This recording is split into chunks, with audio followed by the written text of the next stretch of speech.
Hey everybody, I'm Mark Walters of BigFanboy.com, and I'm sitting here with the very, very talented Daniel Cudmore. Daniel was in Dallas not long ago. Now, Daniel, you've got possibly some of the best genre connections, I think, in the Hollywood industry right now. I mean, obviously coming from playing Colossus, a character that everybody loves from X-Men, and you did a great job at that. And then doing the Twilight series, you know, we've seen New Moon, we've seen Eclipse. Obviously, the number one question I'm sure a lot of people have for you is what can we expect to see in Breaking Dawn? Can you tell us what Felix has got going on in Breaking Dawn? Well, it's tough, really. I mean, through the book, there is a bit of that sort of almost a big fight. He comes in along with the Volturi to kind of rectify the situation. And but when it comes to the movie, I'm not 100% sure, because that's all up to Melissa Rosenberg and the director, Bill Condon, to really get in there and decide what they're going to use out of the book. So, I mean, for me, the cool thing about it is knowing but not knowing, and showing up on the set and just kind of being excited to see what they have put together.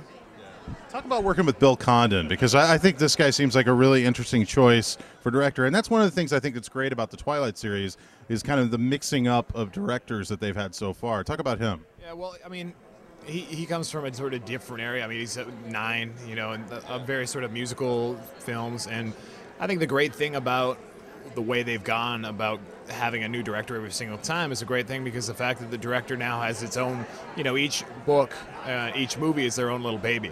As opposed to sometimes having a director who maybe, I don't know, maybe doesn't put everything into each one, or each one book is more of a favorite for them than the other. So I like the way that they keep picking, and I like the way that they mix it up, and they have directors from all over the place, you know, and it really gives a feeling and a new feeling to each one, and someone's personality stamped onto that film. Now, I don't know if you've had this question come across the table yet or not, but it was something I was thinking about earlier. I was actually talking to John about this. And you know, DC Comics and Warner Brothers have been talking about trying to reboot Superman, and I think you actually would be a great choice for Superman. You kind of have the right look. You've got certainly got the right build. How would you feel about the idea of playing a character like Superman? I think that's a pretty daunting task, to tell you the truth. You know what? That would be a cool character to play. It's a big character to play. Christopher Reeves, you know, he did such a great job. Brendan Routh did a great job. I'm like, you know, I don't want to take anything away from any of those actors. It'd be an adventure, to say the least. I mean, the very iconic, one of the best-known characters around the world. So I think if that ever came to fruition, I think I might be scared blankless, you know, but... And the great thing about that is that that's when creative juices really start to flow, is when you are scared and you don't know what you're going to do.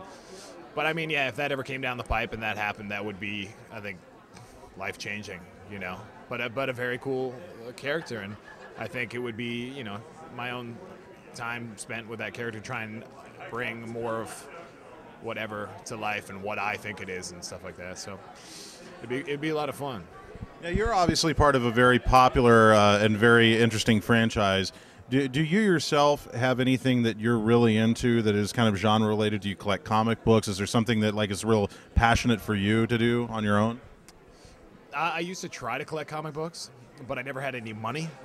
So that always was a bad thing. And I had a buddy of mine who was a master collector and had a humongous, you know, gigantic collection that I never could ever match. And so I just looked through his stuff. But I think if there would be anything that, I think cars are a big thing in my life. Not really if you would totally go away from any type of like genre stuff. I mean, cars and classic cars, or if I ever had the money, maybe if I did do Superman, I'd have enough money to start up a car collection. But that is always something I've really kind of enjoyed. I like classic cars, and yeah, but that'd be about it for me. But nothing, you know, film-wise or, you know, graphic novel or comic book that has something that's really grasped me strong enough, you know. What's been the most interesting experience that you've encountered so far in terms of meeting the fans, you know, from the Twilight series, or even the fans from the X-Men movies? I mean, obviously coming to conventions like DragonCon, you meet a lot of interesting people. What's been the most fascinating experience for you so far? Well, I think the biggest thing is for me is at the beginning when I was sort of told about this convention universe, I was completely naive to what it really was. You know, you have this sort of painted picture from people who in a way make fun of it, and that's kind of what's more prominent than what is really actually happening. And you come to these things where people are just here to have a good time, who really enjoy work that people have done, and you know, whether it be in front of the camera, behind the camera, with graphic novels, with comics, with books. So it's just it's a really cool time to sit down and just chat with people one-on-one about what they enjoy and what they like and why they enjoyed your performance. And it's a cool way to kind of also grow a fan base, because I mean, a lot of people only know you from this movie or whatnot, and whereas like all of a sudden you come here and I'm getting a lot of people like, oh my God, you're a really nice guy, you know what I mean, or you're funny, or you know, and it's like, yeah, that's who I am, and this is who I play sometimes. And so in that factor, it's kind of cool to I'm actually building more of a fan base by being here and actually meeting the people in person. Well, it seems like you're also, you know, you're very active in the social networking sites like Twitter and things like that. Do you have anything you want to say to all your Twitter followers that maybe are watching this? Yeah, I can't believe you guys are following me. I'm not that interesting, but thank you. I appreciate it.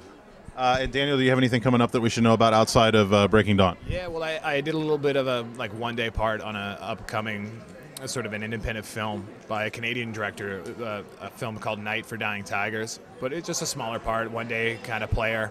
But in a really cool story about basically a dysfunctional family and how sort of they are functional in a way, which kind of can speak across volumes nowadays. But that, and then right back into the Twilight world, and I'm kind of locked up for that. And then who knows what's next? And then Superman. Sure, why not?